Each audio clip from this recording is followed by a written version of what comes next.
வணக்கம். என் தமிழ்நாடு செய்திகளை வழங்குவதற்காக நான் ராஜலட்சுமி கார்த்திக்.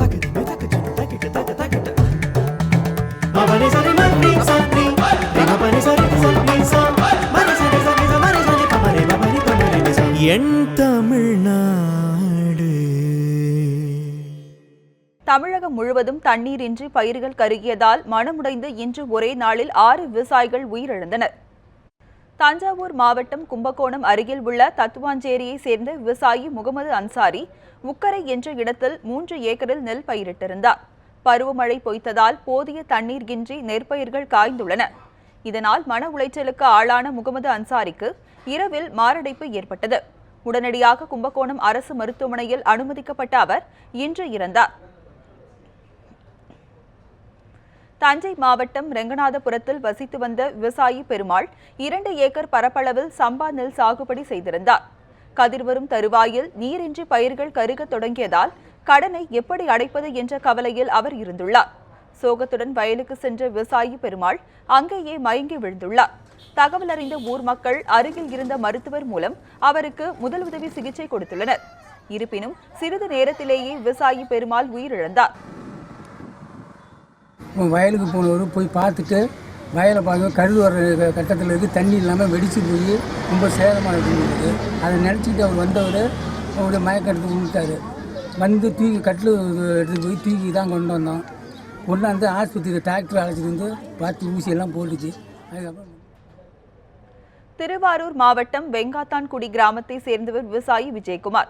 இவர் தனக்கு சொந்தமான 1 ஏக்கர் நிலத்தில் கடன் வாங்கி சம்பா சாகுபடி செய்திருந்தார். இந்நிலையில் தண்ணீரின்றி பயிர்கள் கருகியதால் மனமுடைந்த விஜயகுமார் வயலில் உள்ள மரத்தில் தூக்கிட்டு தற்கொலை செய்து கொண்டார். இச்சம்பவம் விவசாயிகள் மத்தியில் சோகத்தை ஏற்படுத்தியுள்ளது. கும்பகோணம் திருவிடைமருதூர் தாலுகா கீழ மருத்துவக்குடியை சேர்ந்த விவசாயி உத்தராபதி. இவரது விளைநிலம் பயிரின்றி கருகியதால் மனமுடைந்த உத்தராபதி மாரடைப்பு ஏற்பட்டு உயிரிழந்தார். திருவள்ளூர் மாவட்டம் வடமதுரையை சேர்ந்த விவசாயி பத்மாவதி. இவரது 3 ஏக்கர் நிலத்தில் பயிரிடப்பட்ட நெற்பயிர் வரதா புயலால் சேதமடைந்ததாக தெரிகிறது. இதனால் மனமுடைந்த நிலையில் இருந்த பத்மாவதிக்கு மாரடைப்பு ஏற்பட்டது. இதையடுத்து மருத்துவமனையில் அனுமதிக்கப்பட்ட அவர் சிகிச்சை பலனின்றி இறந்தார். விழுப்புரம் மாவட்டம் கள்ளக்குறிச்சி அருகே உள்ள நயினார் பாளையத்தை சேர்ந்த விவசாயி ஜமீன்தார். தமது விளைநிலத்தில் காய்ந்து போன பயிர்களை கண்ட அவர் வயலில் மாரடைப்பு ஏற்பட்டு உயிரிழந்தார்.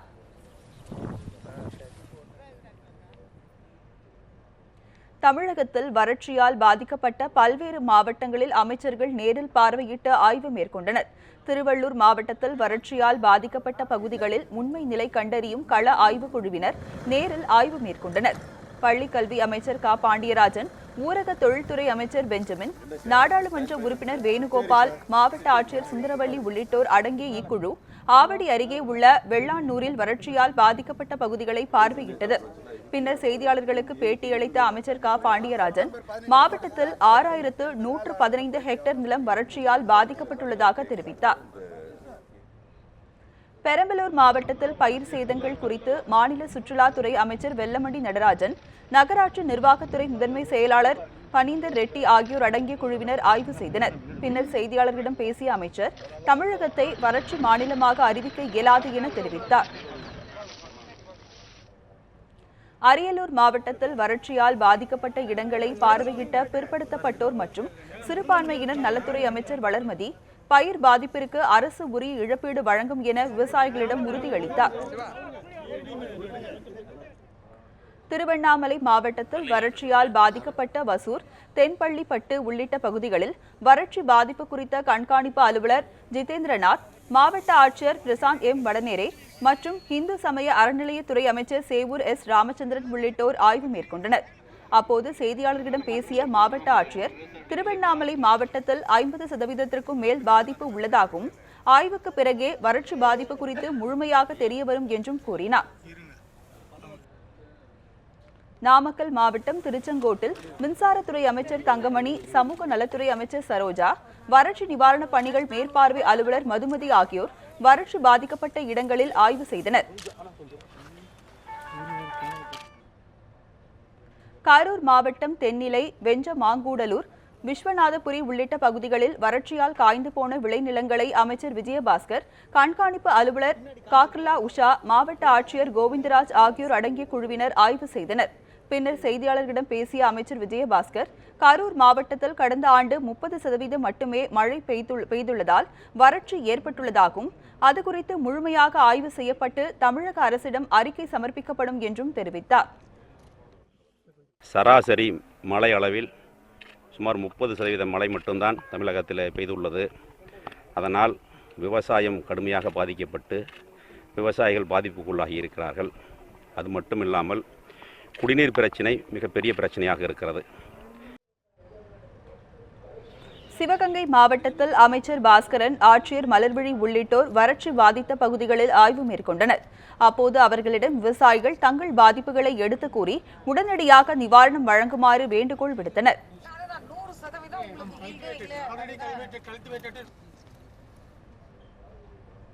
விவசாயிகள் உயிரிழப்பை கொச்சைப்படுத்தும் வகையில் தமிழக அமைச்சர்கள் கருத்து தெரிவித்ததற்கு இந்திய கம்யூனிஸ்ட் கட்சி பொதுச் செயலாளர் முத்தரசன் கண்டனம் தெரிவித்துள்ளார்.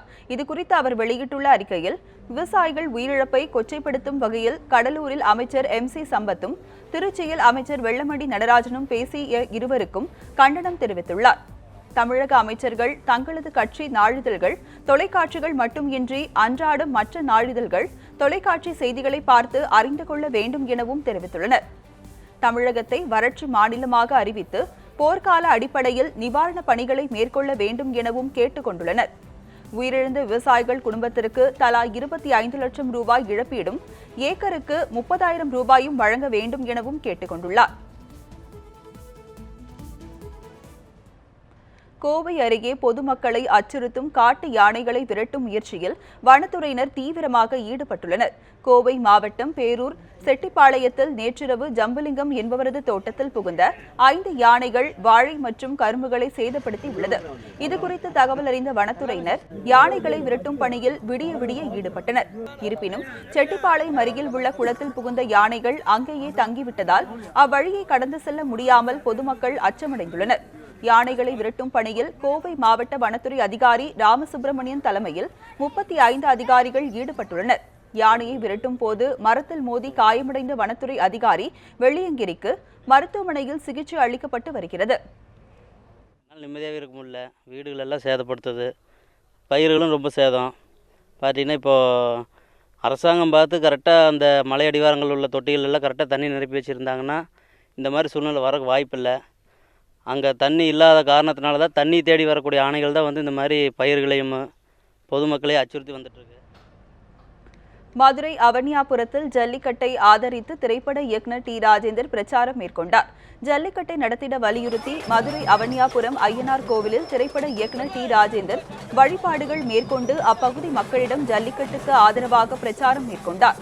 தமிழர்களின் வீர விளையாட்டையும் பாரம்பரியத்தையும் கூறி தமிழகத்தில் மதுரையில் மட்டுமே உண்மையான மாடுபிடி வீரர்கள் உள்ளதாக பாராட்டு தெரிவித்தார். ஜல்லிக்கட்டு போட்டியை நடத்துவதில் மெத்தன போக்கை கடைபிடித்து வரும் மத்திய மாநில அரசுகள் மீது குற்றச்சாட்டு தெரிவித்தார்.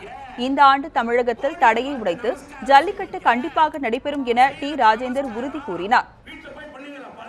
இந்திய கலாச்சாரத்திலே வளர்ந்த மாடு இனம் அழிந்துவிடக் கூடாது. நாங்கள் நாட்டை பிடிப்பதற்காக அறிவோர்கள் அல்ல, மாட்டை பிடிப்பதற்காக. நாங்கள் மாட்டுக்கு இருப்பது கொம்பு, அதை அடக்க அவர்களுடைய அளவுக்கு எங்களிடத்தில் இருக்கிறது தெம்பு.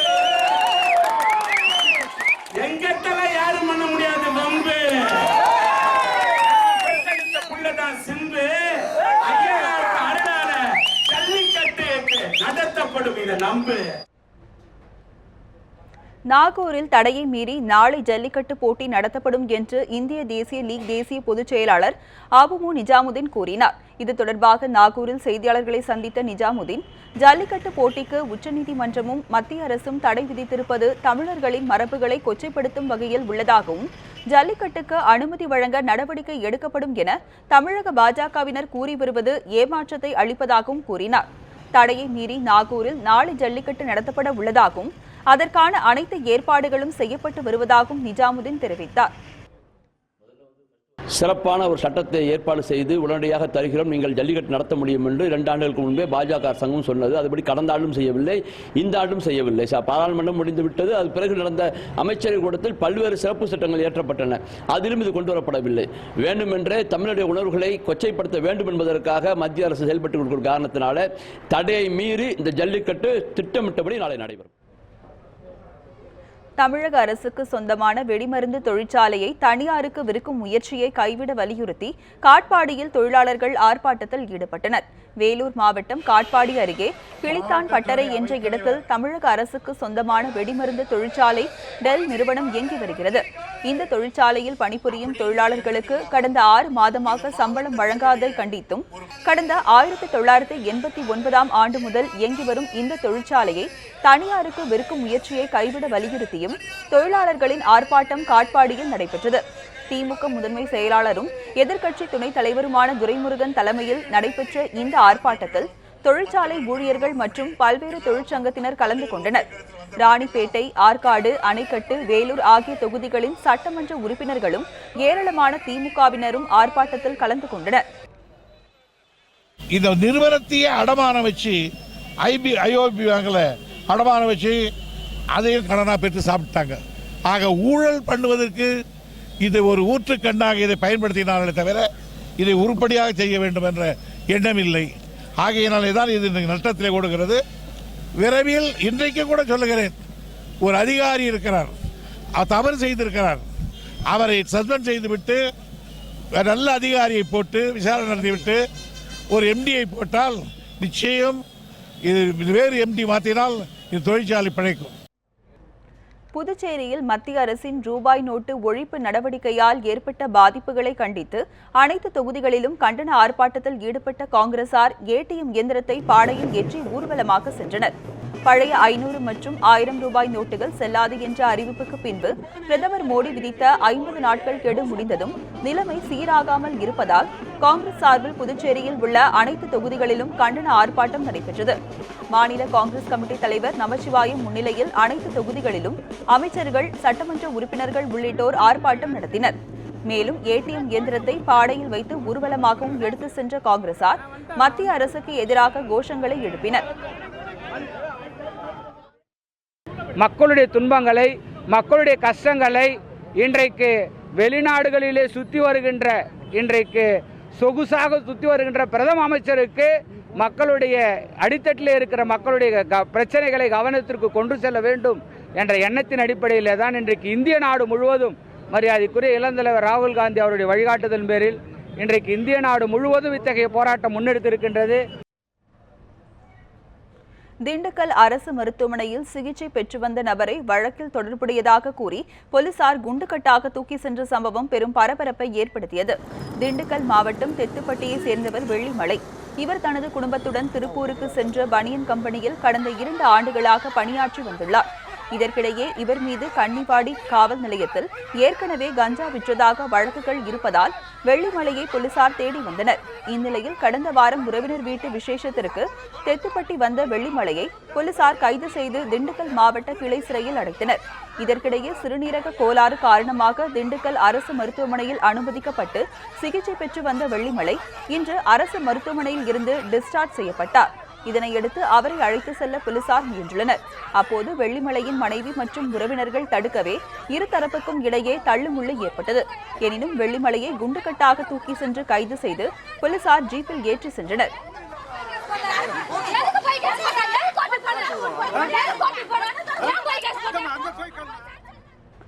சென்னை அரும்பாக்கத்தில் பாபாசி சார்பில் புத்தக கண்காட்சி இன்று 2வது நாளாக நடைபெற்று வருகிறது. இது குறித்து நமது செய்தியாளர் கோபாலிடம் கூடுதல் தகவல்களை கேட்கலாம்.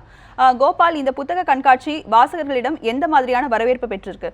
ராஜலட்சுமி, வணக்கம். புறவிழிகளால் இந்த உலகை காணச் செய்வது கண்கள் என்றால், அகவிழிகளால் இந்த உலகை பார்க்க செய்வது புத்தகம். இந்த புத்தகத்தை எல்லோரும் வாசிக்க வேண்டும் என்கிற அர்ப்பணிப்பு உணர்வோடு தென்னிந்திய விற்பனையாளர் மற்றும் பதிப்பாளர் சங்கம் சார்பாக 40வது ஆண்டாக இந்த புத்தக திருவிழா நடைபெற்றுக் கொண்டிருக்கிறது. இந்த புத்தக திருவிழா சென்னை பூந்தமல்லி சாலையில் இருக்கக்கூடிய பச்சையப்பன் கல்லூரியின் எதிர்புறம் இருக்கக்கூடிய சென்ட் ஜார்ஜ் பள்ளி வளாகத்தில் நடைபெற்றுக் கொண்டிருக்கு.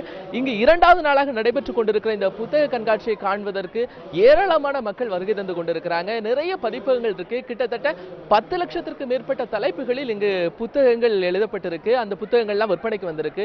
700க்கு மேற்பட்ட ஸ்டால்கள் இங்கு அமைத்திருக்கிறாங்க. ஸோ நம்ம இப்போ அதில் முதல்ல ஒரு ஸ்டாலினுடைய உரிமையாளர்கிட்ட கேட்கலாம். இவங்க எத்தனை நாட்களாக எத்தனை ஆண்டுகளாக இந்த புத்தக ஸ்டால்ஸ் வச்சிருக்கிறாங்க, இந்த பணிகளை எவ்வளவு நாளா வச்சிருக்கிறாங்கன்னு. ஒருத்தர் ரொம்ப பிஸியா இருக்கிறாங்க. ஸோ அவங்கள்ட்ட கேட்கலாம். ஐயா வணக்கம். ஐயா வணக்கம். ஐயா, ஒரு அலைகள் பதிப்பகத்தை நீங்க எத்தனை வருஷமா வச்சிருக்கிறீங்க? இங்க நீங்க முன்னாடி பார்த்ததுல இருந்து இப்போ எப்படி இருக்குது இந்த புத்தக விற்பனை எல்லாம்? அலைகள் வெளியீட்டகம் கடந்த 27 ஆண்டுகளாக நான் நடத்தி வருகிறேங்க. இது பொதுவாக இன்றைய அளவுக்கு உங்களுக்கு புத்தக வெளியிடுவோர் எண்ணிக்கையும் வாசகருடைய எண்ணிக்கையும் வளர்ந்துருக்குங்கிறத நான் அனுபவபூர்வமாக உணர்றேன். என்ன மாதிரியான புத்தகங்கள்லாம் நீங்கள் வெளியிடுறீங்கய்யா? எங்கள் புத்தகங்களை பொறுத்தளவு எல்லா பதிப்பாளரும் வெளியிடக்கூடிய வெறும் வியாபார நூல்கள் நாங்கள் வெளியிடுறதில்லை. பொதுவாக எழுத்து 2 வகைப்பட்டதுங்க. அதில் ஒரு வகை பிரச்சனைகளை பற்றி சொல்லுவது. பல பதிப்பகங்கள் பிரச்சனையை சொல்லக்கூடிய புத்தகங்கள் வெளியிடும், தீர்வுகளை சொல்லக்கூடிய புத்தகங்கள் வெளியிடுறதில்லை. தீர்வுகள் என்பது தான் சமூகத்துக்கு முக்கியமான பிரச்சனை. அது அரசியல் தீர்வு தான் முதல் பிரச்சனை. அதை அடிப்படையாக கொண்ட நாங்கள் நூல்களை, மார்க்சிய நூல்களை, சமூக பிரச்சனைகளை எப்படி பார்க்கணும், அதை எப்படி தீர்க்கணுங்கிற கண்ணோட்டத்துக்குரிய தத்துவார்த்த நூல்களும் வரலாற்று நூல்களும் தான் நாங்கள் சிறப்பாக வெளியிடுவோம். ரொம்ப நன்றியா. ராஜலட்சுமி, அவங்க சொன்னதை கேட்டீங்க. இந்த சமூகம் சார்ந்த முன்னேற்றத்திற்கான சமூகத்தினுடைய அரசியல் பின்புலங்களுக்கு என்ன மாதிரியான தீர்வுகள் கொடுக்கப்படலாம் அப்படிங்கிற புத்தகங்களை இங்க ஒரு பதிப்பகத்தில் இவங்க பண்ணியிருக்கிறாங்க. இன்னும் நிறைய பேர் இருக்கிறாங்க. நிறைய சிறுமிகள் கூட இந்த மாதிரி புத்தகங்களை வாங்கிட்டு இருக்காங்க. 2 சிறுமியர்கள் ரொம்ப ரொம்ப பிஸியா படிச்சுட்டு இருக்காங்க. அவங்கள்ட்ட கேட்கலாம். Hello, excuse me. ஸோ நீங்க என்ன மாதிரியான புத்தகங்கள்லாம் நீங்க இங்க வாங்கிட்டு இருக்கிறீங்க? இங்க நிறைய அப்துல் கலாம் இந்த புக்ஸ் நிறைய இருக்கு. அதோட டீனேஜர்ஸ், அடல்ட்ஸ்க்கு, கிட்ஸுக்கு தகுந்த மாதிரி நிறைய புக்ஸ் வேரியஸ் ஆஃப் கலெக்ஷன்ஸில் நிறைய இருக்குது. அதோட சோஷியலிசம், ஹிஸ்ட்ரி பற்றியான புக்ஸ் நிறையவே இருக்குது. ஸோ படிக்க ரொம்ப யூஸ்ஃபுல்லாக இருக்குது. உங்களுக்கு எப்போ இந்த மாதிரி புக்ஸ் எல்லாம் நிறைய ரீட் பண்ணணும் அப்படிங்கிற அந்த சின்ன வயசுலேருந்து எப்படி தோணும்? எனக்கு சின்ன வயசுலேருந்து இந்த புக்ஸ் மாதிரி படிக்கிறது ரொம்ப இன்ட்ரெஸ்ட்டு. அது மட்டும் இல்லாமல் ஜெனரல் நாலேஜ் புக்ஸ்லாம் படிக்கிறதுக்கு ரொம்ப இங்கே யூஸ்ஃபுல்லாகவும் இருக்குது. காஸ்ட்டும் ரொம்ப கம்மியாகவும் இருக்குது. இது மாதிரி அடிக்கடிக்கு புக் ஃபேர்ஸ் போட்டால் எங்களுக்கு ரொம்ப யூஸ்ஃபுல்லாக இருக்கும். ரொம்ப நன்றி. இது நிறைய பேர் சொல்றாங்க, அதாவது ஜெனரல் நாலேஜ் புத்தகங்களை முதல்ல அந்த சின்ன வயசுல படிக்கணும் அப்படிங்கிற ஆர்வத்தின் மூலமாக தான் அந்த புக்ஸ் எல்லாம் படிக்க ஆரம்பிக்கிறாங்க. இன்னும் நிறைய பேர் இருக்கிறாங்க, அதாவது மகளிர், நிறைய மூத்த குடிமக்கள் எல்லாம் நிறைய புத்தகங்கள் வாங்க வேண்டும் அப்படிங்கிற ஆர்வத்தினால் இருக்காங்க. நம்ம பார்க்குறோம் அருள்மிகு அம்மன் பதிப்பகம் அப்படிங்கிறதுல லேடிஸ் நிறைய பேர் இருந்து புத்தகம் வாங்கிட்டு இருக்காங்க. ஒரு அம்மா புக்ஸ் வாங்கிட்டு இருக்காங்க. அவங்கள்ட்ட கேட்கலாம் அவங்க என்ன மாதிரி புத்தகங்கள்லாம் ரொம்ப ப்ரிஃபர் பண்ணி வாங்குறாங்கன்னு. ஹலோ, வணக்கம்மா. நீங்க எங்க இருந்து வரீங்க? எப்படி எவ்வளவு புத்தகங்கள் வாங்கியிருக்கீங்க? நாங்கள் வேலூர் மாவட்டத்திலேருந்து ஆற்காடு என்ற நகரிலேருந்து வந்திருக்கோங்க. நானும் என்னுடைய கணவரும் வந்திருக்கோம். நாங்கள் 2 பேரும் ஆசிரியர்களாக இருக்கோம். இது மாதிரி நியூஸ் பார்த்துட்டு இங்கே இது மாதிரி சென்ட் ஜோசப், சென்னையில் சென்ட் ஜோசப் மெட்ரிகுலேஷன் ஸ்கூலுக்கு ஆப்போசிட்டு இந்த புத்தக கண்காட்சி வச்சுருக்காங்கன்ட்டு கேள்விப்பட்டோம். நானும் என் கணவரும் வந்தோம். காலையில் இதுவரையிலும் 700 கடைகள் இருக்குது. எங்களால் ஒரு 240 தான் பார்க்க முடிஞ்சது. 3 மணி நேரத்தில் அவ்வளோதான் பார்க்க முடிஞ்சது எங்களால். இந்த புத்தக ஸ்டாலுக்குள்ளே வந்தோடனே உங்களை அட்ராக்ட் பண்ணுற மாதிரியான புத்தகங்கள் என்னென்ன வச்சுருக்கிறாங்க? சார், நான் மெயினாக வந்துட்டு ஆசிரியராக இருக்கிறதால தமிழ் சார்ந்த சில புத்தகங்கள் வாங்கலான்னு தான் இங்கே வந்தேங்க. ஆனால் பார்த்தாக்கா இங்கே வந்துட்டு கண்கூடா காட்சியாக எதை வாங்குறது எதை விடுறதுனே தெரியலங்க. அந்த அளவுக்கு நிறைய எல்லாம் உடற்கூறு சம்மந்தப்பட்டது முதற்கொண்டு தமிழ் இலக்கியங்கள், அறிஞர்கள், பெரிய பெரிய நாவல்கள், புதினங்கள் நிறையவே இருக்குங்க. எதை சொல்கிறது எதை விடுறதுன்னு தெரியலங்க. ராஜலட்சுமி, நீங்க பாத்தீங்கன்னா சின்ன குழந்தைகள்ல இருந்து ரொம்ப பெரிய மனிதர்கள் வரைக்கும், முதியோர்கள் வரைக்கும் ஒவ்வொருத்தருக்கும் வாங்குவதற்கான புத்தகங்கள்லாம் நிறைய வச்சிருக்கிறாங்க. அது ஆன்மீக புத்தகங்களாக இருந்தாலும் சரி, அறிவியல் புத்தகங்களாக இருந்தாலும் சரி, தொழில்நுட்பம் சார்ந்த புத்தகங்களாக இருந்தாலும் சரி, நிறைய புத்தகங்களை நம்ம இங்க முழுமையா பார்க்க முடியுது. பொதுவா சொல்லுவாங்க, புத்தகங்களுடைய பக்கங்களை மாற்றுகிற போது நம்முடைய வாழ்க்கை பக்கங்களும் மாறுகிறது. இது போன்ற நிறைய விஷயங்களை தேடலோடு இங்கு வாங்கி கொண்டிருக்கிறார்கள். இன்னும் நிறைய தகவல்களை நம்ம இது தொடர்ந்து இந்த புத்தக கண்காட்சி பார்க்க இருக்கிறோம். இன்றைய தொகுப்பில் இது விஷயம் இன்னும் விரிவான பகுதிகளெல்லாம் நம்ம பார்க்கலாம். அதற்கு முன்பாக இந்த செய்தி தொகுப்புல இன்னும் ஸ்பெஷலான விஷயங்கள் நிறைய இருக்கு. இந்த விஷயங்களை இன்னும் உள்ளடக்கிய இதெல்லாம் இன்னும் 19ஆம் தேதி வரை நடக்க இருக்குது அப்படிங்கிறது ஒரு சிறப்பான செய்தி. இந்த பொங்கல் விடுமுறை முடிந்து 19ஆம் தேதி வரைக்கும் 10% தள்ளுபடியில் இங்கு உள்ள புத்தகங்கள்லாம் விற்கப்படுது. இவைகள் தான் ராஜலட்சுமி இங்க இருக்கக்கூடிய சிறப்பான செய்திகள். சென்னையில் 2வது நாளாக புத்தக கண்காட்சி நடைபெற்று வருகிறது. இதை குறித்து உங்களுடைய தகவல்களுக்கு நன்றி கோபால். நடிகர் சிவாஜி கணேசன் சிலையை நினைவு மண்டபத்தில் வைக்காமல் கடற்கரை சாலையிலேயே மற்றொரு இடத்தில் வைப்பது குறித்து முதலமைச்சரை சந்தித்து மனு அளிக்க உள்ளதாக தமிழக காங்கிரஸ் கமிட்டி முன்னாள் தலைவர் EVKS இளங்கோவன் தெரிவித்துள்ளார். சென்னை ராயப்பேட்டையில் தமிழக காங்கிரஸ் கமிட்டி செயற்குழு கூட்டத்தில் கலந்து கொண்ட பின் செய்தியாளர்களிடம் பேசிய அவர், திமுகவுடன் கூட்டணியில் இருப்பதாகவும் தொடர்ந்து இருக்கின்றோமா இல்லையா என்பது குறித்து கட்சி மேலிடம்தான் முடிவு செய்யும் என்றும் தெரிவித்தார். அரசியலில் வெற்றிடம் ஏற்பட்டுள்ளதாகவும் 20 ஆண்டுகளுக்கு முன்பாக என்றால் நடிகர் ரஜினி அதனை பயன்படுத்தி இருக்கலாம் என்றும் இப்போது அது கடினம் எனவும் குறிப்பிட்டார்.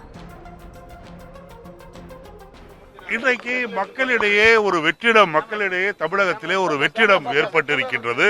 அந்த வெற்றிடத்தை காங்கிரஸ் நிரப்ப வேண்டும் என்று நான் விரும்புகிறேன்.